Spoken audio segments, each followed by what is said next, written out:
মুসলমান ও গ্রামের নওজোয়ান হিন্দু মুসলমান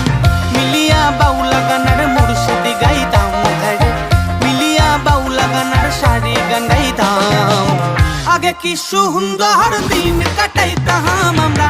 আগে কি সুন্দর দিন কাটাইতাম